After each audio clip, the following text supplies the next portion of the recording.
confusion. What happened? Kochou Shinobu glared at him and said, wait for me. Oh. Kamiyama nodded like a chick pecking at rice, then sat up straight, like the most obedient kid in kindergarten. Shinobu climbed down the ladder skillfully, and a moment later she climbed back up holding a golden haori.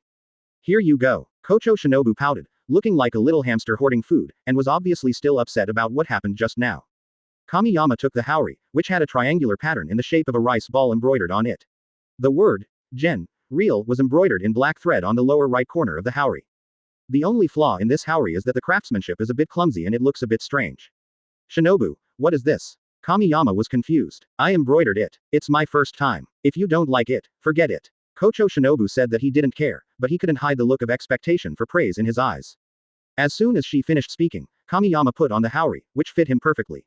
He smiled brightly from the bottom of his heart and said, thank you, Shinobu. I can wear this haori for the rest of my life. He. I love it. Advertisement. As expected of Shinobu, she's not only a medical genius, but also a clever and skillful girl. Kamiyama gave a thumbs up. If he had a tail behind him, he could shake it to the sky. Like it. This unexpected compliment made Kochou Shinobu feel proud, but the little girl still pretended to be nonchalant. Suddenly, a wooden sword brushed past the eaves and hit Kamiyama on the head, and then the old man's cursing voice was heard. Really? Why are you yelling on the rooftop in the middle of the night? Do you want to tear down the house? Get down here. After teaching his apprentice a lesson, the old man looked at Kochou Shinobu again. His expression became kinder at a speed visible to the naked eye, and his tone became much lighter. Shinobi, it's windy on the roof, come down quickly. Don't let that kid fool you. Kamiyama. Yi. Doesn't the old man have any hidden double standards now? Tonight, Kamiyama slept with Yori in his arms, with a smile on his face the whole time. The sky was turning pale as the holy blade flew in from afar. It skillfully knocked on the window of Kamiyama's room and landed beside him. It pecked Kamiyama on the forehead, and the silent wake-up service ended. Kamiyama sat up, covering his forehead. The holy blade looked at Kamiyama with disdain and urged, "You are too slow, they are all on a mission, useless master." "Am I the master or are you the master?" Kamiyama muttered, but that saber was talking about must be the eldest brother and his friends. "Don't those two need to rest at night? Hurry, there's a ghost in the seaside town." The saber kept urging him, and Kamiyama quickly put on his team uniform, put on the haori that Shinobu had sewn himself, picked up his knife, and rushed out of the house. The old man and Kochou Shinobu had been waiting outside the door. The old man gave Kamiyama a big bag containing dry food for the journey. "Be safe and do what you can." It was only when he really sent his apprentice out to carry out the mission that the old man began to worry. He knew very well how dangerous it was to slay ghosts. But the bird has grown up and must spread its wings and fly high. All he can do is trust his apprentice. "Really? Keep going." Kochou Shinobu smiled and stared at Kamiyama intently. "I'll be waiting for your good news at the headquarters." I'm off." The holy sword leads the way, and Kamiyama follows closely behind. Only actual combat and death can make a strong swordsman. Advertisement. He was confident about the first mission, as Kamiyama's goal was to kill Muzan. Fish scale village. At sunset, the sea tide rose, and layer after layer of waves rolled at the end of the sea, sparkling. This small coastal fishing village is the destination of Kamiyama's trip. At this moment, our pig's feet are sitting under a coconut tree at the entrance of the village, dying because they have eaten all the dry food. Who can give me something to eat? I'm starving. I'm going to die before I can accomplish anything. Am I going to starve to death before I kill Muzan? Under the fiery red sunset, a girl carrying a fish basket on her back ran quickly towards Kamiyama under the guidance of the holy blade. The girl was wearing washed-out clothes. It was the first time she saw a crow that could speak human language. She didn't want anyone to starve to death at the entrance of the village, so she followed it. There really is someone there. Looking at Kamiyama, who was so hungry that he was starving, the girl looked at the holy blade and asked with a smile. "Is he your master?" The holy blade despised Kamiyama for being so embarrassing, turned his head aside, and said in a cold tone. "I don't know him, I just happened to be passing by." The girl took off the backpack and handed the unfinished rice ball to Kamiyama. "Yes, it's edible. Thank you, good man." Kamiyama's eyes lit up and he ate the rice ball in no time, but it was not enough. He immediately stuffed a wad of money into the girl's hand and said, "Hello. I'm a traveler. Are you from this village?" "Traveler." The girl was a little confused. "What brings you to Fish Scale Village? If you are fleeing famine, leave immediately. It's not peaceful here lately. Goodbye, Mr. Traveler." The girl returned the money to Kamiyama, but a few rice balls were not worth that much money. The other party said a lot, but Kamiyama only cared about 3 words, which were, not peaceful. It's normal that it's not peaceful, which means there are really ghosts here. "Rensi, help me keep an eye on it. I'm going to go to town to have a good meal first, hee. It's the holy blade, you useless master." The saber glared at Kamiyama, who disappeared. He had never been so speechless before. Chapter 40. This is very Giyu. In the middle of the night, on the small road leading to Yuling village, Kamiyama was holding a pig's trotter in one hand and a pig's elbow in the other, his mouth full of oil. He was very full now and felt that he could kill the scumbag boss with one knife. As he was walking, Kamiyama suddenly felt a biting chill coming from behind. He was startled and turned around suddenly, only to see a figure standing quietly not far behind him. In the clear moonlight, he could see it clearly. It was a strange combination, a human body with a shark's head on top. There was no doubt that it was a ghost. The shark ghost was white all over, but it was an oily white, as if it was painted with white latex paint. It had its eyes closed and did not move. Even the murderous intent from just a moment disappeared. There is no sense of oppression, no threat, this ghost is a real noob. This is Kamiyama's judgment on the shark ghost, but he always feels that the other party's breath is weird. The man and the ghost confronted each other for several minutes. The ghost kept his eyes closed and did not move. By this time, Kamiyama had finished eating the pig's trotter, and he threw the bone at the shark ghost as a hidden weapon. Sniff sniff. With the help of Kamiyama's powerful strength, each bone flew out at an astonishing speed with a sound of breaking through the air, as fast as a bullet. In the blink of an eye, these bones shot into the shark ghost's body like raindrops, penetrating its hard skin and embedding deeply into it. The strange thing was that not a drop of blood came out of the other party, and he remained motionless like a sculpture. Phantom. Being controlled. Or a clone. Kamiyama had several guesses instantly, but the shark ghost opened its eyes. It was a pair of pupils with only whites, and there were words engraved in its left eye. Lower one. The moment he saw those two words, Kamiyama immediately threw away the half-eaten pork elbow, and every cell in his body was cheering with joy. The lower moon. Could it be that I will be promoted to a pillar on my first mission? At the same time, the shark ghost moved. It was as fast as lightning and disappeared in the blink of an eye, leaving only a series of white afterimages flashing along its trajectory. Similarly, Kamiyama also disappeared from the spot. A deep blue fighting spirit emanated from his body. Countless afterimages began to condense around the shark ghost, and finally formed the shape of a dragon. The dragon head hung above the shark ghost's head, with a blue blade wind in its mouth. Advertisement. The breathing of Dao, the shape of water, and the walking dragon. Kamiyama was hanging at the position of the dragon's head, the sword in his hand flashing with cold light. He swung it hard, and a dazzling sword light cut through the void, falling like a pouring galaxy. All this happened in just a few seconds. The shark's head flew out and exploded in the night sky, but what sprayed down was not blood and flesh but milky white water. Kamiyama quickly distanced himself from the ghost's corpse. Just as he moved a few steps away, the corpse exploded, and milky white blood splattered all over the ground. Something is wrong, the feel is wrong, the strength is wrong. Although Kamiyama is not sure about his own strength, 12 Kazuki shouldn't be this weak. There was no blood magic, no sense of dodging, only seemingly extremely fast speed and irrational collision. This guy should be a clone or something like that. After the fight, he confirmed his guess. But this means that the demon behind Fish Scale Village is the Lower Moon one. Quite interesting. Kamiyama sheathed his knife, but when he got closer, the pool of blood disappeared, as if nothing had happened. Well, it's all in vain, and I've wasted half an elbow, damn it. Without stopping, he quickly ran to the coconut tree at the entrance of the village. Looking up, he saw that the one crow had turned into two. Saiban, this is. When Kamiyama saw clearly, he exclaimed, FK, it's Kanzaburo. Kanzaburo is Tomioka Gyu's crow. He is very old and is the elder among the crows, and he has a lot of prestige. Its being here means Gyu is here too. Hello. Kanzaburo greeted Kamiyama, and his voice sounded like that of a steady and experienced old man. Hello. Kamiyama crossed his arms and looked around, but he couldn't see where Gyu was hiding. This shouldn't happen. Gyu is not the type to play pranks on others. Where's Gyu? He looked at Kanzaburo and asked. Gyu was knocked unconscious and locked up by the villagers. Kuinzaburo said slowly. From his tone, it can be heard that Gyu is not in danger for the time being. Oh, this. Kamiyama was confused by what Kanzaburo said. Why was Shion locked up by the villagers? Then, Kanzaburo roughly explained the situation to Kamiyama. Advertisement. Gyu came to Yuling village a day ago. He found a ghost with a fish head and a human body next to the village's shrine. When he was chopping the ghost, he destroyed the shrine as well. Gyu's reason was simple, because the shrine enshrined a monster with a fish head and a human body, exactly the same as the ghost he killed. But he knew it was a ghost, but the villagers didn't know. In the eyes of the villagers, it was just a stranger from outside who destroyed the shrine. Although Gyu argued with reason, how could the villagers believe him?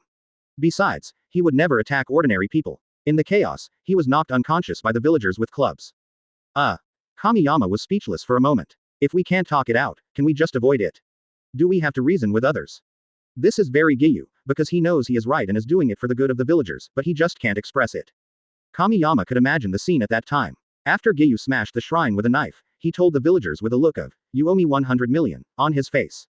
This thing is not good for you. It is a ghost, not a god. Forget it, just tell me where Gyu is being held and I'll go save him. Kuinzaburo was stunned for a moment, then looked as if he was racking his brains. It was obvious that he was recalling something, and trying very hard.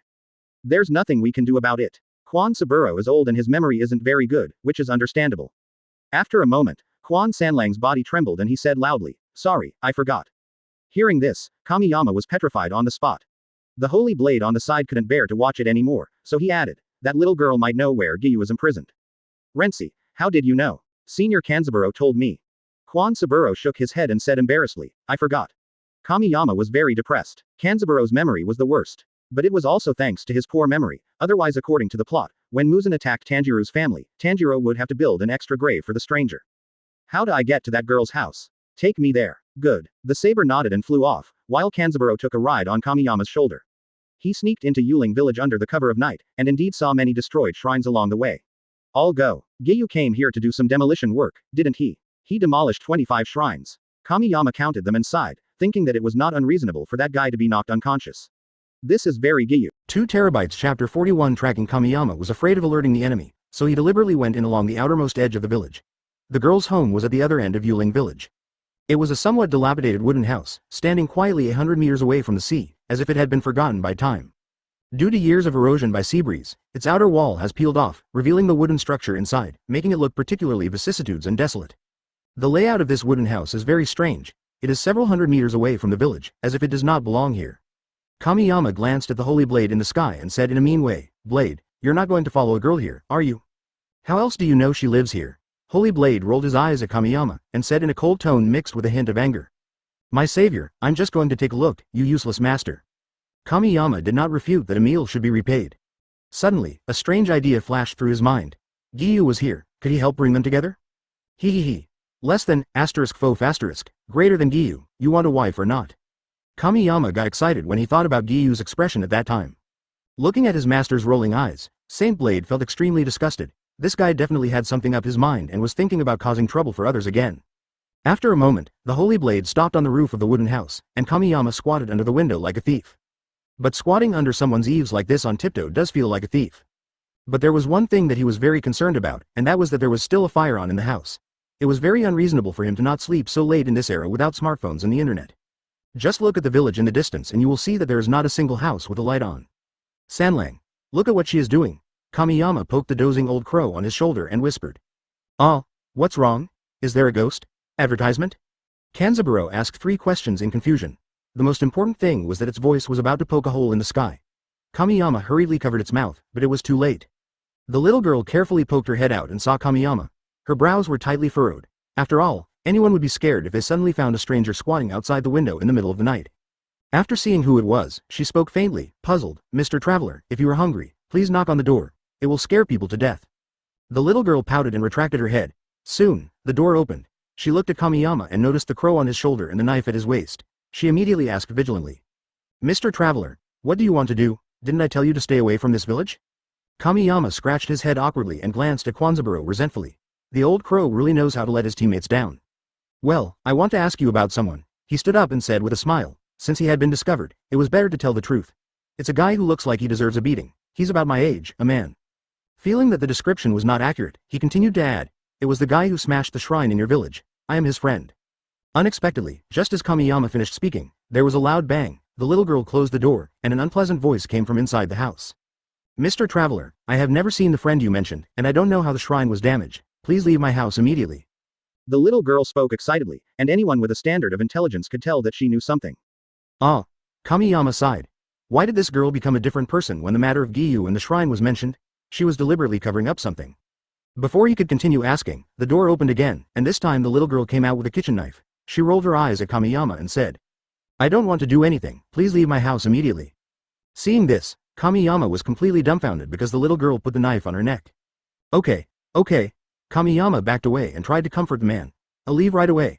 Put the knife away. It's dangerous. Children will wet their beds if they play with knives. You'd better leave quickly and don't try to threaten me with force. I know you guys know some kung fu." The girl regretted saying this, because it meant that she had implicitly admitted that she had seen people like Kamiyama. Her face flushed as she urged, "I'll count to 3. If you don't leave, I'll die, and then you'll indirectly kill a person." Hearing this, Kamiyama turned and ran, disappearing into the village in the blink of an eye.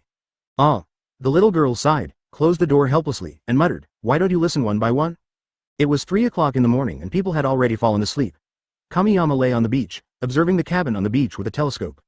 Advertisement as expected, the door of the wooden house opened, and the little girl, carrying a fish basket on her back, tiptoed to close the door. After looking around vigilantly, she quickly walked towards the cliff on the other side of the village. Kamiyama saw the other party walking away and quickly followed him. It turned out that the other party knew where Giyu was being held. Following the lead all the way, Kamiyama entered a small woods. Among the lush branches, he could vaguely see a dilapidated temple with a faint light on. In front of the temple sat 2 adult men who were sleeping soundly. They seemed to be villagers from Yuling village. The little girl quietly pushed open the door of the dilapidated temple without making any sound. "I remember, Giyu is there." Seeing the familiar place, Kanzaburo suddenly had an idea and he remembered everything. Kamiyama rolled his eyes at it, complained helplessly, and said, I know it too." "Yes." Before Kanzaburo could speak, Kamiyama pinched his mouth and signaled him not to speak. He still remembered the exposure in the cabin. "Please just stop using your magical powers, Mr. Kanzaburo." Kamiyama went around to the dilapidated temple, but it had no windows. He had no choice but to climb onto the roof. The dilapidated temple was not even as high as Momoyama's house, so it was easy to climb up. He moved a tile away and looked through the gap. The flickering candlelight revealed 2 figures. One is Giyu, who was tied up like a caterpillar, and the other is the little girl. It was obvious that the villagers were really afraid that Giyu would escape, so in addition to wrapping him with several layers of hemp rope, they also tied up Giyu's hands and feet with chains. The little girl repeatedly emphasized to Giyu not to make any sound. Only when he nodded in agreement did she remove the sackcloth that was stuffing Giyu's mouth. "Let me out, there is a ghost in the village." Giyu did not shout loudly, but said it calmly. He did not look like a kidnapped person at all. "Also, I only smashed one shrine, the rest are not mine." Before Giyu could finish, the girl put her index finger on his lips and said guiltily, "I know it's not you, but please eat well. Once I steal the key to the chain, I will let you out." Giyu nodded, the little girl smiled, and then took out rice balls and water from the fish basket. She put the rice ball to Giyu's mouth and couldn't help but say something. "Be good, open your mouth." "Ah." Giyu bit down with an expressionless face. The other party was right. He needed to fill his stomach, otherwise he would not have the energy to kill demons. "When we get out, we must find that ghost." Chapter 42 and Sha Sutomu. The little girl fed Giyu food and water very gently, with an especially gentle look in her eyes. She would also wipe his mouth considerately, which reminded Giyu of his sister. "My parents passed away early, and my sister took care of me in the same way when I was a child. After I let you go, don't come back. Fish Scale Village is very dangerous. Even if you know how to use a knife, it will be useless. Also, could you please remember my name? I'm going to die anyway. If I can be remembered by people outside the village, it means that I have seen the outside world." The little girl raised her head slightly, her eyes full of expectation, and she looked straight at Tomioka Giyu. In her clear eyes, there was no fear of death, on the contrary, there was a faint sense of relief. Hearing this, Giyu was touched. Does this count as going out for a walk? But on second thought, he felt something was wrong, so he asked innocently, "Why do you want to die? Do you have a terminal illness? I know a friend whose blood can cure all diseases. You can try it if you have a chance." Hearing this, the little girl burst out laughing. She thought this boy was a little silly, but definitely a gentle person. "Thank you very much. By the way, my name is Anshia Sutomu." And Sha smiled with her eyes curved. She was very happy to meet this boy who seemed difficult to get along with. "Remember my name, I'll come and let you go tomorrow night." Knowing the other person's name, Giyu fell silent. He lowered his head, clenched his hands into fists, his body trembled slightly, and his breathing became heavy, with each breath accompanied by a deep sigh. His heart, which had been calm till then, was suddenly filled with waves. He thought he had let it go, but Sutako was also the name of his deceased sister. Kamiyama, who was eavesdropping on the roof, was dumbfounded. This turned out to be the girl's name. Also, who does Giyu think he is, claiming he can cure all diseases? Suddenly, Kamiyama had an idea. He clapped his hands and shouted excitedly. "Ouch! Oh my gosh! The person who tied the bell must be the one to untie it, and here comes the person who tied the bell." Listening to Anshia Sutomu's tone, he could basically conclude that the little girl must be related to the ghosts in the village. After all, she looked like she was ready to die for Giyu. Obviously she had seen the horror of ghosts and thought that a little boy and a knife alone could not deal with the monster. For ordinary people, this kind of thinking is normal.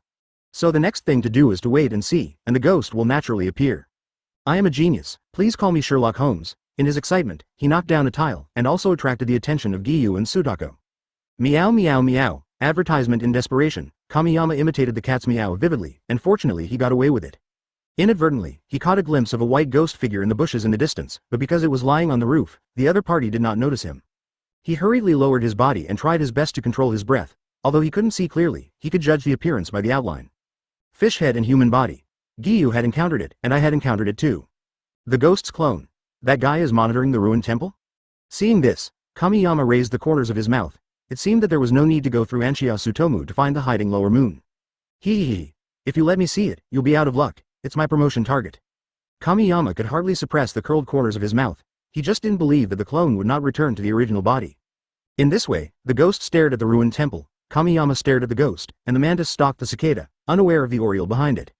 However, the ghost's next action stunned Kamiyama. It threw a stone at the entrance of the dilapidated temple with no other purpose but to wake up the villagers guarding the gate. After doing all this, it exploded and turned into a pool of milky white blood. "Oh my god, just explode like that? Aren't you going home to see your mother?" The clone exploded and Kamiyama's plan failed. Life is so unpredictable. The villager guarding the gate was startled and saw that the temple door was half open, so he stood up hurriedly. Did that kid run away? It shouldn't be like that. It's better to take a look. After all, there are not many outsiders. It's not easy to catch a sacrifice. Anshia Sutako in the temple panicked. If she was discovered, she would not be able to save Giyu. Just then, the door opened, and it was Kamiyama who stood at the door. After each of them was attacked from behind, the two villagers fell asleep peacefully. Really, seeing Kamiyama coming, Giyu knew he didn't have to wait until tomorrow night and could leave now, and he was very happy. Dee. You can even be caught by the villagers, you noob. Kamiyama straightened the villagers and swaggered into the temple. he bowed slightly to the dumbfounded Sutako and said politely. Advertisement, Ms. Anshia Sutako, my name is Tiandao Kamiyama, thank you for the meal. If you were planning to let Giyu run away, why did you hide it from me? And Shaw clenched the corner of her clothes. She didn't expect Mr. Traveler to follow her. She kept it secret just for his own good. Facing a monster like that, what use would 1 or 2 people be? We can't just let them go and die. You guys should leave now. Without further explanation, she ran out of the dilapidated temple without looking back. Kamiyama did not stop him. After all, everyone has their own difficulties. All he could do was kill the ghost. Jen, untie me. Looking at Ansha Tiaozi who ran away, Giyu remained calm and said lightly. Wait a minute. Kamiyama pulled out his knife and cut the rope without touching the chains. And there are chains? Giyu looked at Kamiyama in confusion. It was not difficult for them to cut the chains. No, that ghost is too cautious. It won't show itself. We have to go find it. Kamiyama spoke slowly, sharing what he saw with Giyu. After listening, Giyu nodded and said, so, the fish-headed human body is indeed a clone. He looked at Kamiyama and asked, what should we do next? Let's wait and see. Kamiyama picked up the hemp rope on the ground and walked towards Giyu with a smile. What are you doing? Restore the scene. Don't worry, I'm very skilled and you'll be able to break free when the time comes. You are in the light and I am in the dark, that's all. Good. Giyu nodded, and after a while, he was tied up like a caterpillar again, but this time he held the knot in his hand and it fell free with a single pull. The girl will come to rescue you tomorrow night. Remember to tell her about our plan. After handling the situation, Kamiyama walked out of the ruined temple and said, I'm going to find a knife for you, idiot. As soon as he took a step, he turned back and whispered a few words into Giyu's ear. Isn't this a bad idea? Kamiyama patted Giyu's shoulder and said nonchalantly, it's just a small matter. I don't care about that. Well, whatever you want to do. Before closing the temple door, he stared at Giyu with a gossipy look on his face and asked with a grin. How do you feel about that girl? Giyu was stunned for a moment, then slowly opened his mouth and said. She's a good person, very gentle. Chapter 43. Let him go, I will be the sacrifice. The next day, Kamiyama changed his clothes and carried a fish basket on his back. With his realistic acting skills, he blended into the villagers in less than half a day. His identity was simple, a fishmonger in the town. No one in Yuling village doubted him. After all, the villagers made a living by fishing. He would wander around the village when he had nothing to do, under the pretext of looking for a good source of goods, but in reality he was looking for Giyu's knife and to get information. His hard work paid off, and he really found a little kid running around with a scabbard. He followed the kid to a house. It was a wooden house located in the center of the village, but it was much larger than the other houses. It was probably the village chief's house. There was an old man basking in the sun in the yard, and Kamiyama started to talk to him with a smile. Grandpa, I am a fish from outside. Before he could finish, the old man glanced at him and uttered a word lightly. Roll. After failing to strike up a conversation, Kamiyama silently took out a wad of money from his pocket. If nothing else, the Demon Slayer Corps had sufficient funds. He deliberately shook the stack of money in his hand and said regretfully, Alas, it's a pity that my money is gone. I can't spend it. I heard that this village has a good catch of fish. The old man took another look and almost fell off the recliner in excitement. In the blink of an eye, the gate of the courtyard opened wide, and the old man said with a warm and flattering expression. Dear guest, please come in. The catch in our village, I'm not exaggerating. The power of money is always beyond imagination. The old man poured Kamiyama some good tea and complimented him, smiling in every wrinkle on his face. I see that this young man is very brave and extraordinary, so he must not be from an ordinary family, right? Kamiyama nodded. Since the old man liked to use his imagination, he let him do it. He stuffed the money into the old man's pocket and waved his hand generously, saying, Village chief, take it, just consider it as making a friend. We can discuss the transaction in the future. The village chief's eyes lit up and his face was full of smiles after receiving the money. Kamiyama struck while the iron was hot and asked, Hey, my father likes to collect swords and the like. I just saw a kid holding a scabbard. As he spoke, he took out another stack of money. He didn't even need to finish his words. The village chief understood immediately. Anyway, the knife was obtained from the kid who smashed the shrine, and he didn't expect that he could still sell it for money. Soon, the village chief came out with a knife in his arms. He handed it to Kamiyama and said, Is this the one you're talking about? Yeah. Kamiyama pushed the money over and put away Giyu's knife. Advertisement. By the way, I want to ask you about someone, Ansha Tiaozi. I have received a meal from you, and I want to return the favor. Hearing this, the village chief's frown relaxed and he told the story about Sudako. Originally, Ansha's family was quite happy. Unfortunately, her parents mysteriously disappeared 5 years ago. The child was still young, and everyone felt sorry for her and usually took care of her. She grew up eating at many people's homes. As he said that, the village chief sighed, and Kamiyama felt that she didn't want to act out that kind of sympathy. After hearing what the village chief said, the villagers treated her well. Then why is there a sacrifice? That girl is still hiding something.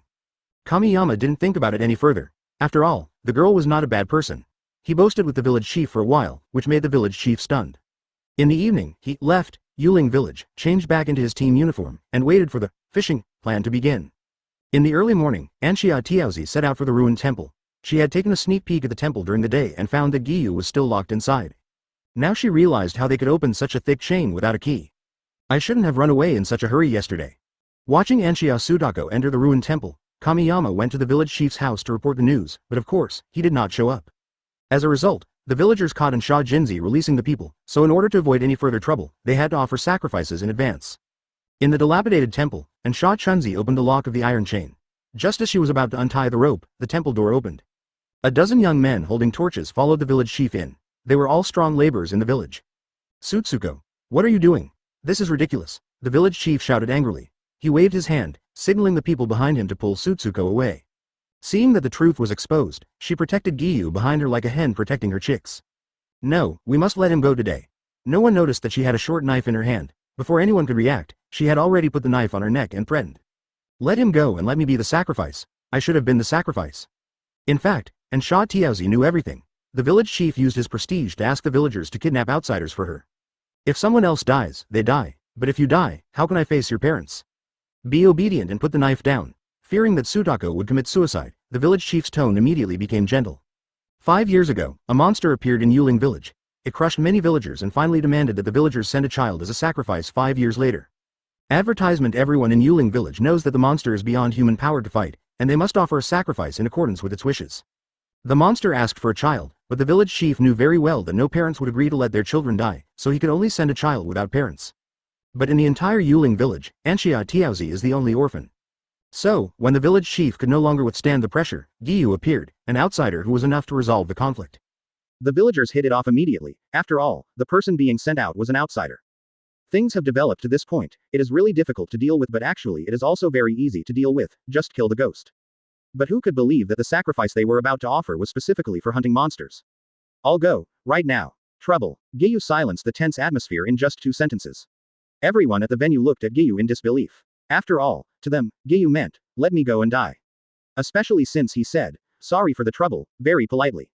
Just then, Giyu remembered that he forgot to tell Anxia Sutomu about the plan, but for now, it didn't matter. You're going to die, you idiot. And Sha Sutomu glared at Giyu and said angrily. I can't die, Giyu retorted, his tone leaving no room for doubt. Well, I'll go with you. Sudako put down the knife and bowed deeply to the village chief. Grandpa village chief, I'm sorry, please let me go. If I live, it proves that what he said is true. If I die, this is also my fate. Nonsense. He's about your age, there's no way he can beat that monster. Unexpectedly, as soon as the village chief finished speaking, a light blue figure flashed past his eyes, and then a scream sounded behind him. The village chief turned around mechanically, and the dozen or so young men who came with him fell to the ground one after another. Giyu still had an expressionless look, and his pair of deep blue eyes were like the bottomless sea. He asked in a steady tone, Old man, now, do you believe me? What is happening now is also in Kamiyama's imagination. He only tells Giyu one way to break the impasse. Let others know how powerful you are. It turns out this works pretty well. Chapter 44. It's simply a scam. You. The village chief was so surprised that he stuttered and couldn't speak for a long time. And Sha Chunzi was also shocked. Everything he said is true. Seriously, maybe he can really save the village. Giyu didn't care what they thought. He picked up the rope on the ground and handed it to the village chief, saying expressionlessly. Please help me tie it, thank you. Village head. He soon realized a serious problem. He had sold the young man's knife. Thinking of this, the village chief really wanted to slap himself a few times. But, without a knife, how can you fight, young man? The village chief asked with a guilty look on his face. Giyu was still tying himself up, and he glanced at Sudako. Help me, remember to tie a slipknot. Don't let the ghost see it, but I can run at the critical moment. Oh, Sudako didn't quite understand why Giyu was so obsessed with tying her up. Maybe it was to make the monster let down its guard. He had his reasons.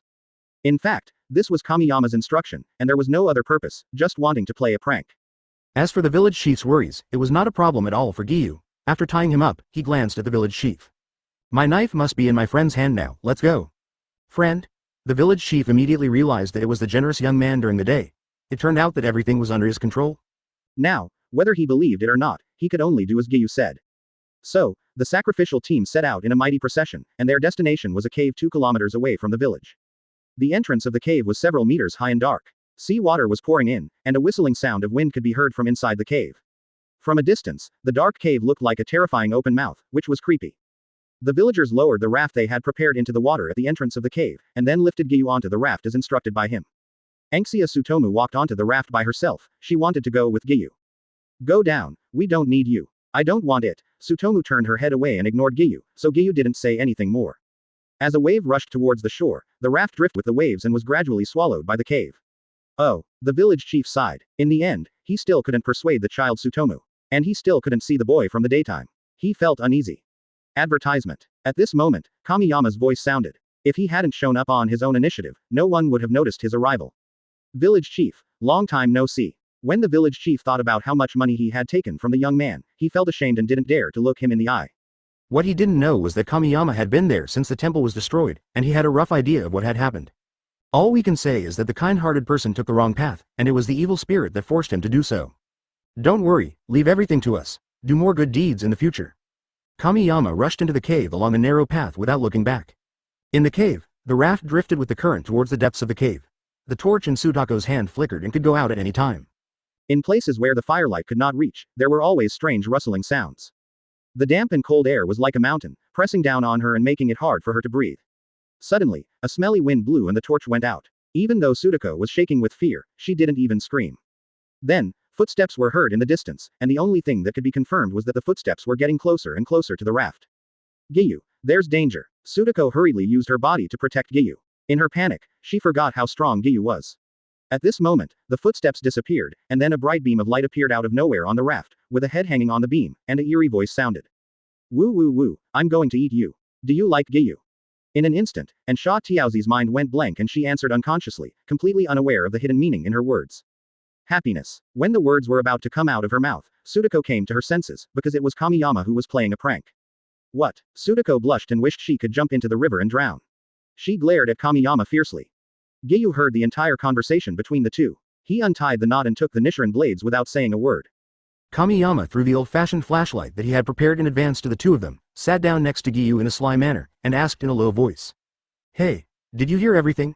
Giyu shook his head, indicating that he didn't understand what he was saying. Kamiyama. Not advertisement. After the brief farce, the raft continued to drift deeper into the cave without any danger. About half an hour later, the raft floated into a larger cave, where the water flowed into a small lake. In the center of the lake was an isolated island of 20 square meters. The top of the cave is not completely closed but connected to the outside. The moonlight shines through the holes at the top like beams of bright stage lights, illuminating the entire cave. These beams of light fell on the isolated island, and a skinny figure sat in the middle of the island with his head lowered, like an old monk in meditation. It was so thin that only a thin layer of skin covered its bones. The ribs on its chest were clearly visible and could pierce the skin at any time. Its body was a cold silver color, and through the moonlight, 3 lowered heads could be vaguely seen, giving people a weird and uneasy feeling. This is the evil ghost that attacked the villagers and demanded sacrifices 5 years ago. In these 5 years, it has never stepped out of the cave, not because it didn't want to, but because it couldn't. Sensing the presence of Kamiyama and the others, the head in the middle of the evil ghost stood up like a switchblade, and at the same time, its deep sunken eyes slowly opened. In the grayish-white right eyeball were engraved golden words. Lower 1. Hehehehe. There are 3 offerings, I'm really happy. The evil ghost's shriveled mouth split open, and the piercing sound pierced through the eardrums of the 3 people, like a sharp knife piercing into their brains. Looking at the evil spirit in the distance, Kamiyama's mouth twitched and he couldn't help but curse. It's a scam, pure scam. You're bullying me for not having an anti-fraud app, right? What kind of lower string are you? You be asterisk asterisk asterisk asterisk asterisk D. I asterisk and hash asterisk asterisk asterisk. He pointed at the confused evil ghost in the distance and cursed for 2 minutes. The ghost was confused and felt powerless, as if the food in the pot was cursing him. Of course, this cannot be blamed on Kamiyama, because there is a bloody times besides the word Sha Yi in the evil ghost's eyes, and it had been expelled from the string club by the trashy boss a long time ago. The trash boss has no other reason, he just simply hates this guy.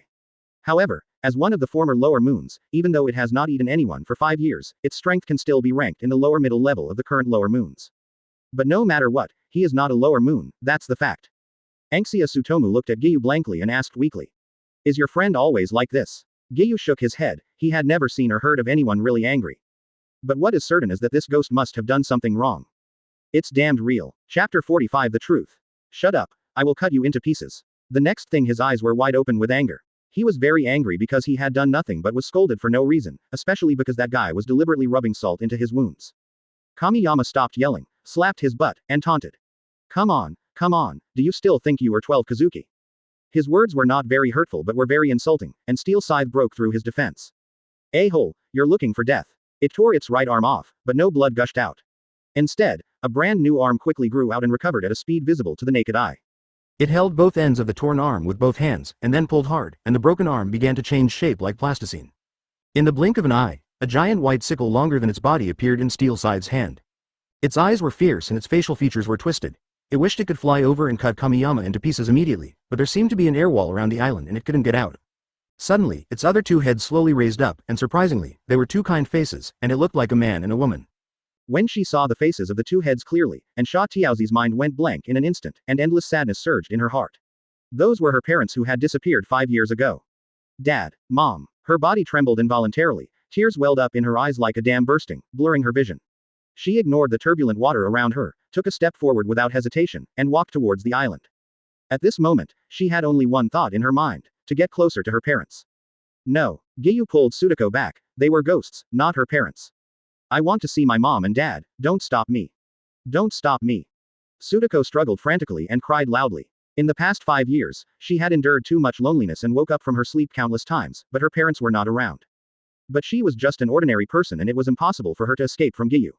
Suda, Z, run away, quickly, and never, come back. The mouths of the Ansha couple's heads opened and closed slightly, and an extremely weak voice was heard. Although it was intermittent, it was extremely resolute. Advertisement. Gangjan cursed impatiently. It's been 5 years, why haven't you two's consciousness died yet? I've had enough of you. 5 years ago, it devoured 2 humans. Swallowing them whole was its hobby. However, who would have thought that the couple's consciousness did not dissipate, but instead they fought for partial control of their bodies. For the past 5 years, Gangjan has been fighting against the consciousness of this couple, otherwise the villagers of Yuling village would not have had the opportunity to make an agreement with it 5 years ago because it would massacre the village. But unfortunately, the consciousness of Ansha and his wife reached its limit. Especially after seeing their daughter, the obsession in their hearts disappeared and they were unable to compete with the evil spirit's consciousness. The couple's love for their daughter trapped a lower string demon in the same place for 5 years. Sudako, run, stay alive. In their dying moments, the couple still couldn't let go of their precious daughter, but the time had come. Ha ha ha ha. Realizing that the shackles that had trapped him for 5 years had disappeared, Steel Sickle held his forehead with one hand and laughed crazily, his shriveled arms shaking with the laughter. So, it smiled and tore off the other 2 heads, but the blood demon magic of its clone was obtained by devouring these 2 humans. Its laughter and Sudako's cries mixed together, echoing endlessly in the cave. At this moment, great joy and great sorrow are happening together. The next moment, the laughter stopped abruptly, and the steel sickle stretched out its dry and almost broken claws and aimed at Kamiyama and the other 2. It had a crazy smile on its face and clenched its palms while speaking. Die. 2 syllables jumped out of its throat, and in an instant, the water around the raft seemed to be boiling, bubbling loudly. The next moment, one after another pale figures with fish heads and human bodies jumped out of the water. There were so many of these figures that they densely covered the entire sky. Kamiyama and the other 2 were faced with this horrifying scene and had nowhere to escape. Blood vampire magic. Prison fighting. The body parts of Gangjian can form clones. These clones are accumulated by it over the years. In the past, it was suppressed by Ansha and his wife. Now it feels that it is terribly strong. The raft began to shake violently and it could be overturned at any time. Kamiyama swung his knife as the raft swayed. In just a few breaths, he had already swung the sword nearly 100 times, each time with blazing flames, forming streaks of fiery red blade wind that shot out in all directions, and his own body was shrouded in a layer of faint blood-colored fighting spirit. From afar, with Kamiyama as the core, countless blazing blade winds formed the flaming feathers on the wings of a giant bird with outstretched wings. Breathing of Dao fire formed Suzaku. Advertisement. A loud bird cry could be heard faintly as the vermilion bird broke through the white cage, and each gust of wind from its blade accurately killed a clone.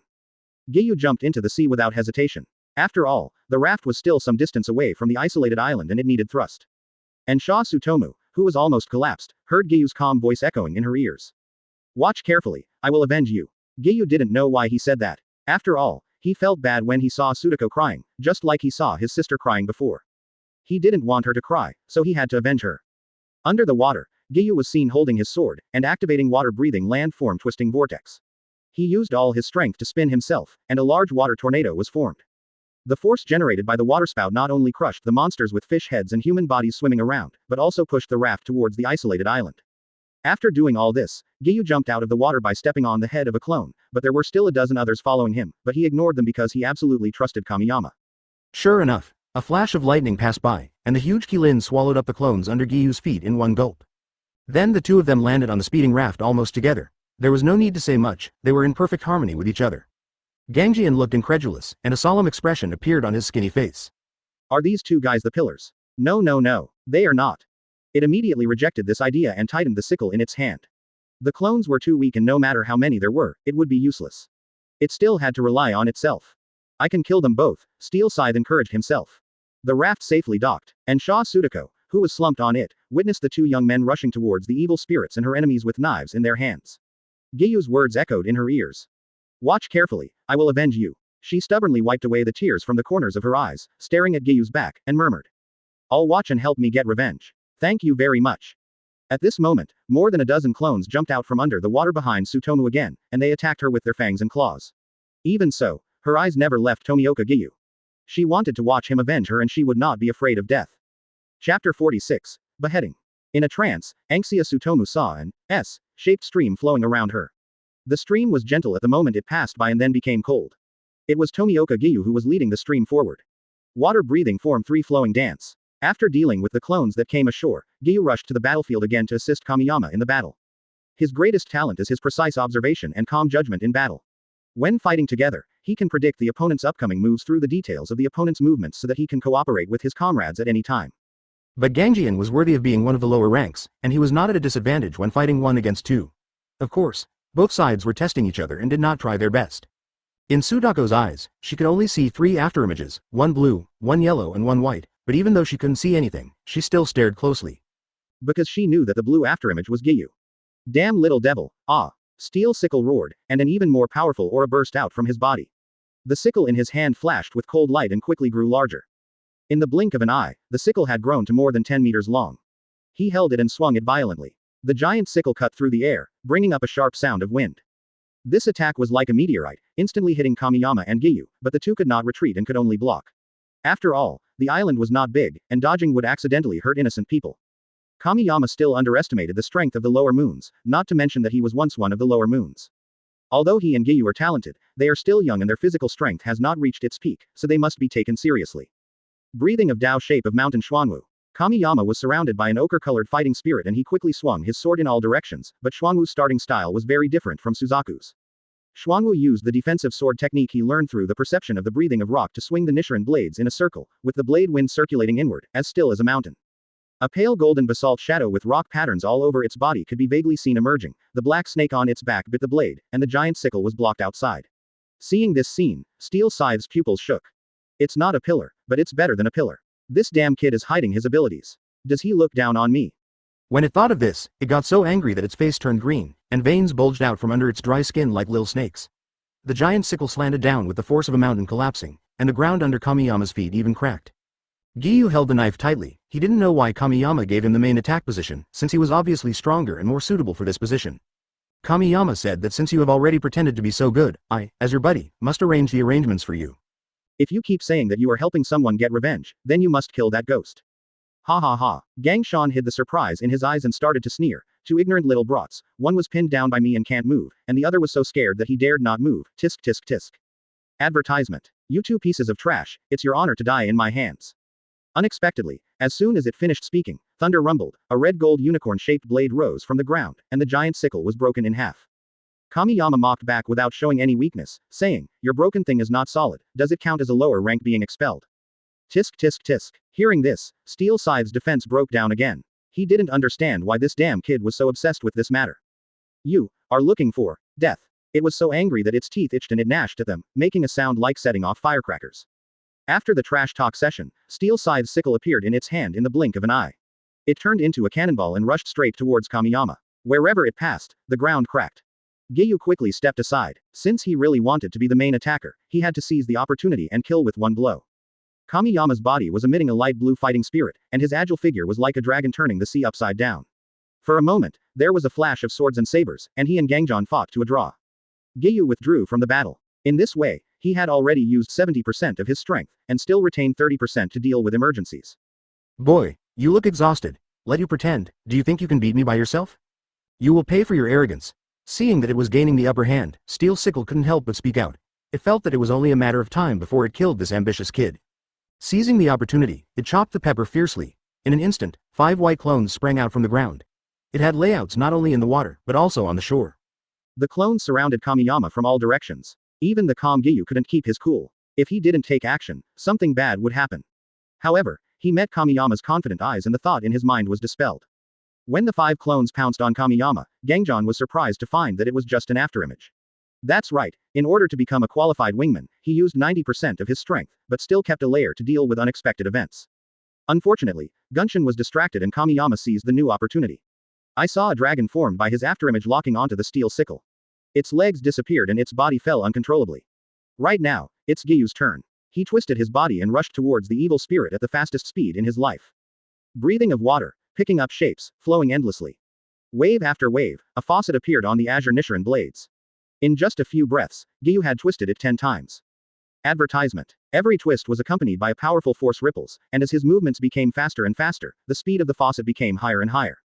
When his sword slashed at Gangjian's neck, the flow of life had already been superimposed to the 12th turn, which was Giyu's best result so far. With one blow of the sword, the ghost's head was cut off. Steel Side's world turned upside down, and its shriveled head drew a graceful arc in the air before falling into the sea. With a gurgling sound, a few bubbles exploded on the water surface, and then everything returned to calm, just like Giyu's mood at the moment. He held the knife, looking at the slowly disappearing body of the evil spirit, as if he had realized something but it would take time to refine it. However, having this moment as a start was a good thing.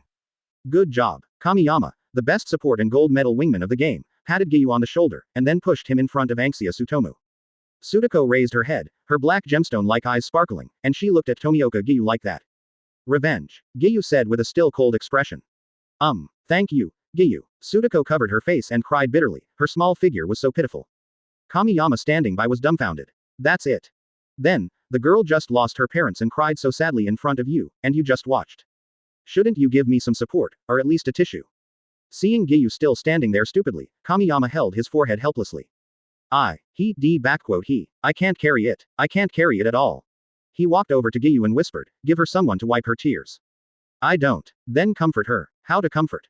Chapter 47 Mutual Redemption. Hearing Kamiyama's dirty talk, Giyu tilted her head in confusion. It wasn't nice to say something like that right now. Thinking carefully, what Jen said always makes sense, so Giyu said to Sudako. Kamiyama. The corner of his mouth twitched, and it almost split open on the spot. He sighed imperceptibly and said, let's go. It's not suitable to stay here for long. I want to be alone. Oh, who is Jingjing then? Get on board. Kamiyama glared at Giyu. Fortunately, he knew this guy's character well and had a good temper, otherwise it would be difficult to find a reason not to hit him. Good. Kamiyama and Giyu were rowing, while Sudako was sitting there blankly, not knowing what she was thinking. It takes time to accept the fact of witnessing the death of a parent. The raft moved slowly forward, and gradually, the pure moonlight pierced the darkness of the cave, and the 3 people saw the light of day again.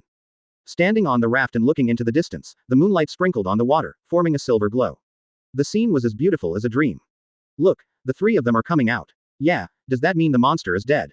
Very good. Heroes, they are the heroes of Fish Scale Village. The villagers on the shore did not return, they kept waiting outside the cave in fear. Seeing this, the village chief burst into tears. Thanks to the 2 young men from outside the village, he did not make a big mistake. Surrounded by a group of villagers, Kamiyama and Giyu returned to Fish Scale Village. In fact, the people in the village are not bad, they're just too scared. They were lucky to have met these 2 people, otherwise they would have become murderers.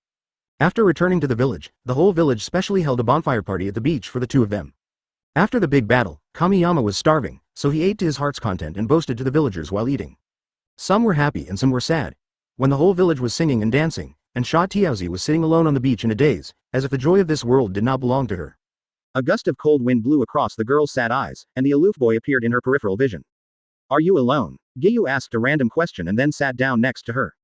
Yeah, Sudako nodded, and didn't complain about Giyu. She pointed at the lively party and asked, aren't you going over there? Advertisement. That was held for you guys. I don't like crowds. After a brief exchange, the 2 stopped talking and let the wind blow.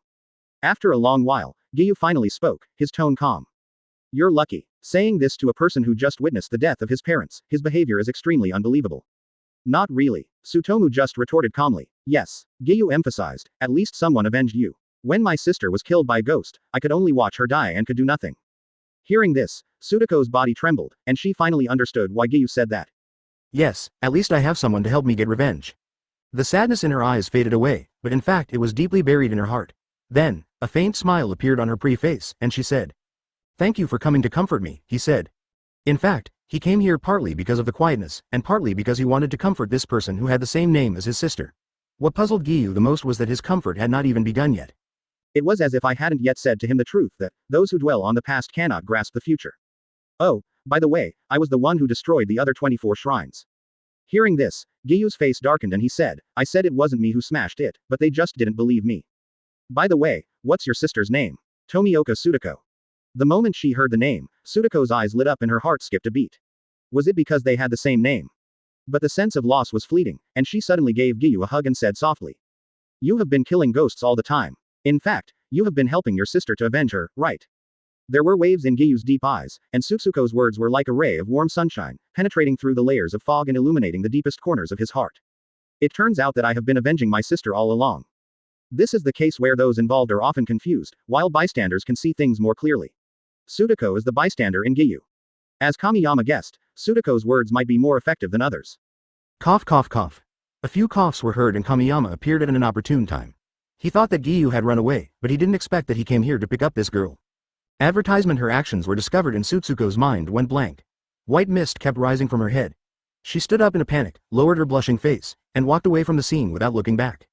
Halfway through the run, she stopped, turned around and looked at the two of them, and asked. Can I join your organization? It's very dangerous. You could die at any time. Kamiyama made a face as if he was about to die, his tone sinister. It's indeed dangerous, Giyu echoed. Well, then I'm not afraid. It doesn't matter. I'm the only one left at home anyway. Tsutomu became determined. She had long wanted to see the outside world, but this time she wanted to see Giyu's world. Kamiyama glanced at Giyu and said, thunder breathing doesn't suit her very well. Water breathing is easier to learn. Since she has decided, I don't mind. Throwing the question to Giyu, Kamiyama ran away at lightning speed, saying, I'm going to eat delicious food. Bye. Giyu ignored Kamiyama and stared at Sudako intently. Have you thought it through? Then I will write a letter to master, you come with me. Okay. Before dawn the next day, the holy blade pecked its master awake. Its way of waking up was particularly effective. Kamiyama stared at the holy blade with resentment in his eyes, and said unhappily, Blade, Shut up. Saint Blade interrupted violently, I've given you 20 missions this time, and you're not allowed to rest until you finish them. How many? Kamiyama's eyes widened. He couldn't believe his ears. Even the donkeys in the production team wouldn't do such a thing. While the master was in a daze, the holy blade fired a pecking breath, and Kamiyama set off with his forehead covered. You stinky bird, just wait for me. He cursed as he chased. After daybreak, Kanzaburo told Giyu about Kamiyama's departure. At the entrance of Yuling village, Anxia Chunzi was saying goodbye to the villagers one by one. Among them, the village chief was the most reluctant to let go, because she had watched this girl grow up. Sudako, are you really going to leave? Grandpa village chief, I'm going outside. Sudako hugged the village chief and replied, don't worry, I can take care of myself, not to mention that Giyu is here. Since he had made up his mind, the village chief did not try to persuade him to stay. He walked up to Giyu, took his hand, and said earnestly. Brother, I'll leave Sudako to you. Okay. Giyu nodded. He didn't realize that the village chief was speaking in the tone of marrying off his granddaughter. P.S. It may take 100,000 words to recommend, so the next chapter will be posted after 12 o'clock. Please forgive me. After all, the author needs to make a living. Love you guys. Mua. S. 3 Heart. Chapter 48. Shinazugawa Tsunemi. On a dark and windy night, an evil ghost was running desperately across the endless wilderness. It had a broken arm. With its healing ability, regenerating the arm would not be a problem, but a human shattered its dream of regeneration. The evil ghost turned his head and looked behind him with wide eyes. The expression on his face was as if he had seen the end of the world. It really didn't know what sin it had committed in its previous life to have met such a perverted ghost slayer. Hey. Listen, ghost in front, please give up resistance, you are surrounded by me alone. Severe punishment for resisting, leniency for confessing. Get away, you lunatic. The evil ghost cursed and sped up. It didn't want to die, especially not at the hands of this guy. The perverted demon slayer mentioned by the demon was none other than Tendo Kamiyama. More than half a year had passed since the Fish-Scale Village incident, and he had not met another 12 Kazuki during this period. His wish to kill a 12 Kazuki has not been fulfilled yet, and he feels very uncomfortable. In the past 6 months, Kamiyama has completed more than 80 missions and has long met the requirements for promotion to pillar rank, but this is a requirement of the Demon Slayer Corps, not a requirement he has for himself. He told Yubayashiki Kagaya that he would not become a pillar until he killed 12 Kazuki. The Lord knew that Kamiyama was a spontaneous person, so he let him go. Ghost brother, do you want to tell me where your boss Kibutsuji Muzan is? Don't be afraid, I kill ghosts gently. Kamiyama continued to talk nonsense, and the ghost almost made him collapse. Brother ghost, give me a bottle of wisteria tea. If you don't drink it, you'll get poisoned. Why aren't you a lower string? I'm going to kill you, you chatterbox. The evil ghost gave up on escaping and turned around to fight Kamiyama to the death. Under the night sky, a red gold meteor was seen streaking across the grass, and the evil ghost died with a smile on his face. Kamiyama made a knife flower, sheathed the knife and complained. Alas! Are the psychological endurance of ghosts so poor nowadays? It seems that the scumbag boss needs to strengthen the psychological construction of employees. Just then, a breeze blew across the grass, blowing his sun earrings, which were the same as Tanjiro's, and his high ponytail, which was the same as Yuani's. In the past 6 months, Kamiyama grew his hair long and tied it up in a style similar to Sugakuni Yoriichi's. Combined with his already dark red hair color, he looks quite similar. I have completed the 10th target for this month. It's time to eat, it's time to eat. In the blink of an eye, he disappeared into the wilderness. Advertisement: a slum area in the suburbs of Kagayashiki Ward, Tokyo. The shabby slums are filled with a series of crimes such as theft, robbery, and even murder all year round. The Shinazugawa family lives in such a place. A drunken middle-aged man staggered into the door. He had white hair and a fierce face. The moment he entered the room, the whole family was so scared that they dared not move and the air seemed to freeze. Inside the room was a woman with bruises all over her face and her 7 children, the oldest of whom was Shinazugawa Sanemi. He looked at the B********* D man not far away with disdain. That man was not even worthy of being a human being, and Shimizu would never recognize him. He gambles, drinks, beats and scolds his wife and children, and even almost sells his daughter to a brothel for money. Is such a man qualified to be a father? Hole, what are you looking at? Do you look down on me? The man was annoyed by his eldest son's look, which was full of undisguised contempt and ferocity, like that of a little wolf cub. You've never earned a penny for the family, let alone supported us. We all depended on mom. How can I look down on you, a drunkard and a gambler? Shinazugawa Sanemi's temper flared up on the spot, and she retorted without mercy. Looking for death. The man threw the wine bottle at him, but Shia dodged it easily. Damn it, I'm going to beat you to death, you rebellious son. The man picked up a stick nearby and hit Shimi with all his strength, not caring whether it would hurt his wife and daughter around him by mistake. There was a loud bang, and the straw mat on the ground was pulled apart. A wooden stick fell in front of Shimi with a strong wind. If he had dodged a little slower, he would have definitely died. Woo woo woo. Wow wow wow. The younger brothers and sisters nearby were so scared that they cried loudly. Hearing the man's distraught expression, he swung the stick without hesitation. Shimi's mother wanted to stop him but could not stand up because she had been severely beaten yesterday. D. Shimi jumped up and knocked the man to the ground. He could tolerate this beast hitting him but he could not tolerate him hitting his family. The man was drunk and realized that he was weak inside. The stick was knocked away and he and Shimi started fighting outside. One is to protect his family from harm, and the other is to harm his family. Let go of my brother, you D. A little boy with dark rooster comb rushed out of the house roaring. He was the second son of the Shinazugawa family, Shinazugawa Genya. Although Genya is only 10 years old, he has always wanted to help his brother and mother support everyone. Finally, with the combined efforts of the Shinazugawa brothers, they managed to drive the man away by exchanging injuries for injuries. Advertisement: the man ran while uttering vicious words to his own son. You two little ungrateful bastards, I will kill you both sooner or later. Damn it. For the man, the most painful thing was not getting the gambling money from home, which was the purpose of his going home. After all, he had not been home for 2 months. Shia, Genya, come back soon and let him take the money. If anything happens to you too, how will I survive? Mrs. Shinazugawa looked at her 2 sons, who were covered in wounds and blood, with a look of heartache, and tears flowed uncontrollably from her eyes. She reached out her trembling hands and gently stroked their faces and hair. Then, she carefully held the 2 children tightly in her arms. Mom, I'll pick up more scraps tomorrow, and sooner or later you'll be able to live a good life. Shinazugawa Sanemi smiled, his eyes full of hope, because he still has his family. At this time, he was not so aggressive, after all, his family was still there. I'll help big brother too, and I'm sure we can all be happy, Genya said with a smile. After being driven away, the man unwillingly turned into a dirty alley, still cursing his family. Before he knew it, he had walked out of the alley. Across the alley was a restaurant, and sitting in front of his window was a young man. The table in front of the boy was filled with a lot of delicious food. Just looking at it, you could tell that it would cost a lot of money. Waiter, give me another serving of the same dish later. The young man slapped a wad of money on the table, his bulging cheeks moving back and forth. He could hardly fit in the food. Dear guest, please wait a moment. The kitchen is preparing the food, the waiter said with a fawning look on his face. After all, the guest in front of him was a big customer who ordered dishes by table. Seeing all this, the man was extremely jealous. Damn it.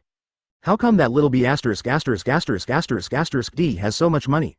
Why don't I have any? You like to show off, right? That money will be mine soon. As he thought about it, the corners of his mouth curled up. Now he has the money for gambling. The first rule of the ghetto is not to show off your wealth if you don't have the ability. Chapter 49: Misunderstanding. After having a full meal and a few drinks, Kamiyama rubbed his stomach and murmured comfortably. He glanced out the window and thought about finding a place to sleep. After leaving the restaurant, he walked slowly towards the city, but after walking less than 10 meters, he realized that someone was following him. So, after going around in circles, Kamiyama went back to the slums. After all, it was inconvenient to take action in the city. He wanted to see who was not sleeping in the middle of the night and was following someone.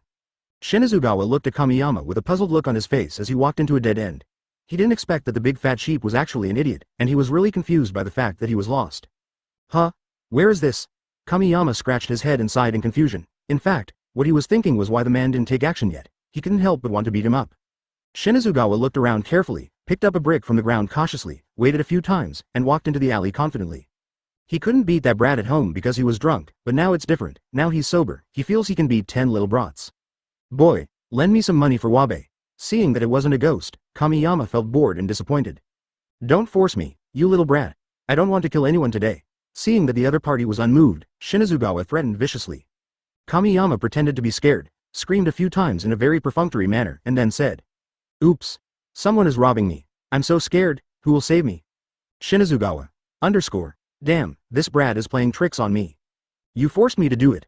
I can't kill you. Shinazugawa, not knowing how terrifying the person in front of him was, rushed up with a brick. After a while, the screams in the dead end gradually subsided. Kamiyama was sitting with his legs crossed, with Shinazugawa, who had a bruised face and nose, acting as a cushion under his butt. He kowtowed and begged for mercy humbly. "Little brother, please forgive me. I was just possessed by the devil for a moment. It's all my fault. Please, don't hit me anymore. Oh, yes, I have some pretty daughters at home, if you want to." Before he could finish, Kamiyama slapped him in the face and said unhappily, "Are you still a human being? Advertisement? He is not a human being. He is not a human being. Whatever you say is what it is." Shinazugawa did not get angry but laughed instead, wagging his tail and begging for mercy like a pug. He did not expect this kid to be so sudden, so he could only admit defeat. After a while, Kamiyama suddenly realized something. He felt that the man looked familiar. He lowered his head, lifted the man's head by his hair, and asked, "What's your name?" "My name is Shinazugawa." Before the man could finish speaking, Kamiyama's eyes lit up. Shinazugawa. Ah, Shinazugawa, isn't that the surname of the future wind pillar? Ha ha ha, that's great, great. He laughed and continued, "You have a son named Shinazugawa Sanemi, right?" Shinazugawa was confused. How did this guy know the name of that little beast? No, if he knew, it meant he had investigated it in advance. So, he definitely likes men. After all, those rich and powerful people spend their time lavishly, and little boys are sometimes more expensive than little girls. In Shinazugawa's opinion, Kamiyama is one of those rich people who likes to have fun. "If you like, I still have many sons, sir." He looked at Kamiyama with a flattering look, and a very ugly smile appeared on his bruised face. Kamiyama. What is that? That's not what I meant. You want to buy my daughter and sell my son, right? Son of a B***ch. In a rage, he kicked Shinazugawa Jin away, but the guy fainted immediately. Oh my god, I haven't asked you where your home is yet? Slap in the face, throw cold water. Kamiyama tried all the necessary means. He waited until midnight but the guy didn't wake up. He slept like a dead pig. In desperation, he simply ignored it. Anyway, we have obtained useful information. The Shinazugawa family must be in this slum. We can just ask someone about it when the time comes. The next morning, Kamiyama spent some money to ask people in the slums for the address of Shinazugawa's house. Here, money is more useful than outside, and it is so easy to find a person or a place. Shia, stop picking up junk. A fellow has paid to find out where your house is, and he's on his way there. A little beggar suddenly stopped Shimizu, who was pulling the cart, and said breathlessly that Shimizu had helped him before, and he happened to see Kamiyama paying for directions. Advertisement in a place like a slum with poor security, the only person who would pay to ask for directions is a debt collector or a murderer. Hearing this, Shimi's hair stood up. He held the little beggar down and said in a louder voice, "What did you say?" "You should go home quickly, he must be the debt collector." "Genya, watch the car." Shimi turned his head and gave a warning, then rushed out with clenched fists. Without a second thought, he knew it must be the money owed by his D father, and the debt collector had come to collect the debt. Shia, the debt collector has red hair. The little beggar reminded from behind, don't mistake him for the wrong person. I understand. Shimi gritted his teeth, his anger almost bursting out. That D had better not hurt my family. In fact, he was more worried because his mother was not at home and only his younger brothers and sisters were at home. When Shimi hurried home, he happened to see the red-haired debt collector mentioned by the little beggar. At this moment, Kamiyama was smiling and holding a bag of snacks, which he was distributing to Shinazugawa Sanemi's younger brothers and sisters. But in Shimi's eyes, this heartwarming scene was a debt collector taking something poisonous and distributing it to his younger brothers and sisters, and then threatening their family with their lives to give them money, otherwise he would not give them the antidote. It's not that Shimizu has paranoia, but the rules in the slums are just so cruel. Stay away from my family, you D. Shimizu roared, and rushed towards Kamiyama like a bull, punching him in the face with his powerful fist. But this attack was no different from a tickle to Kamiyama. Kamiyama, who looked confused, sat up, covering his face, and asked, Shia, why did you hit me? For Shin, he knew a lot about Shinazugawa Sanemi, so he was naturally not on guard against him, but he overlooked one point, that the other party didn't know him at all. Shimi tilted his head and thought that this guy even knew his name, so he must be here to collect debts. I'm going to hit you. Kamiyama. Before he could explain, Shimi rushed over with his fists raised, and he was forced to dodge. In terms of skills, even 100 Shimi would be useless, but he didn't want to fight. Is there any misunderstanding here? He asked while dodging.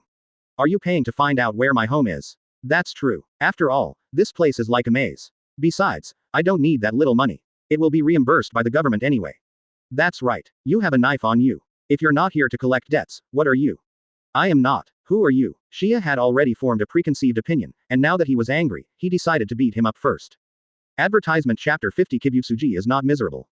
After several unsuccessful attempts, Shimi realized that the opponent was definitely a martial artist, someone he could never beat, and he calmed down a lot. Why did this guy give snacks to his younger siblings? Is he being kind?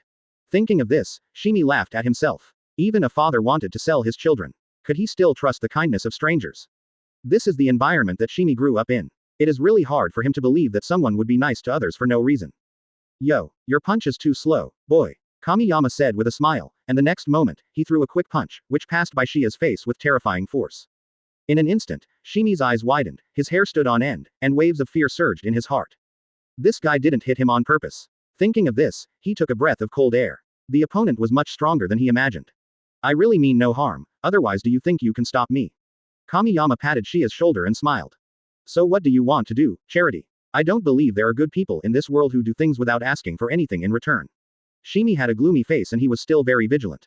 Hey, Kamiyama laughed and said teasingly, you'll see it today. I like to meddle in other people's business. Huh, Shimi looked at him as if he was an idiot. Maybe this guy has something wrong with his brain. Without paying any attention to Shia, Kamiyama walked into his house on his own. Shia was about to stop him, but he turned his back and waved his hand, saying, Yesterday a guy named Shinazugawa robbed me. Hearing this, Shimi was stunned. That damn man was causing trouble again. Sorry, I was impulsive. He immediately bent down 90 degrees to apologize. Although he hated his B************** dad all the time, he felt a little guilty when he thought about how he had just beaten Kamiyama, who was also a victim of his dad. Kamiyama didn't care at all. After all, this guy was loyal and righteous. He turned back with a smile and said, forget about the apology. Do you think he can beat me? But he changed the subject and continued, but I am the victim. Is it okay for me to rest at your house for a few days? Shimi was speechless for a moment. The main reason was that he was really not in the right in this matter, but it was difficult to support such a large family, let alone add another mouth to feed. Kamiyama knew Shia's difficulties. He took out a wad of money from his pocket and threw it to him, saying, this is my accommodation and meal expenses. Shimi's eyes almost popped out of his head. He had never touched so much money in his life. He was stunned. So this is the world of rich people? Advertisement isn't this too much? Of course, he soon realized that the money Kamiyama offered was reasonable. In the evening, the Shinazugawa family started eating, and with one more person in the already small room, it became even more crowded. The dining table was filled with many delicacies from land and sea that the family had never seen before, and the quantities were puzzling. Why don't you eat? I didn't poison you, Kamiyama asked incoherently, holding a grilled chicken with his cheeks stuffed full. Mr. Tendao, this money is for you. You are Shimiyama's friend. If you want to stay here, you don't need to pay. Mrs. Shinazugawa pushed the money in front of Kamiyama and said softly. After swallowing the food in his mouth, he waved his hand and said, Auntie, Shimi saved me before. If you still refuse, it will be very difficult for me to deal with it. Hearing this, Shimi was stunned. When did I ever save your life? How come I don't know? Eat it quickly, it won't taste good if it gets cold. Without their mother's permission, the little kids in the Shinazugawa family could only drool and stare blankly. Although they were poor, they had to listen to their mother. Well, thank you Mr. Tiandao. As soon as Mrs. Shinazugawa finished speaking, several little kids with baby voices echoed her. Thank you, Mr. Tiandao. This guy, what's going on? Shimi didn't understand, or perhaps his understanding of the slums after so many years was broken. Or maybe he remembered what Kamiyama said to him, I just like to meddle in other people's business. With the addition of Kamiyama, the happy treasure, the laughter at the dinner table never stopped. The Shinazugawa family hadn't heard such laughter for a long time. At nightfall, Shimi sat outside the house alone, and he still couldn't figure out why. At this moment, Kamiyama sat down next to him and joked. Why, you still think I'm a bad guy? Shia turned his head away proudly and said, who knows? I've seen many people who can disguise themselves. Think whatever you want. Kamiyama stood up and stretched. No matter what, he had made it in time. The next step was to find a way to make the Shinazugawa family move out. This is what worries him the most. According to the development of the plot,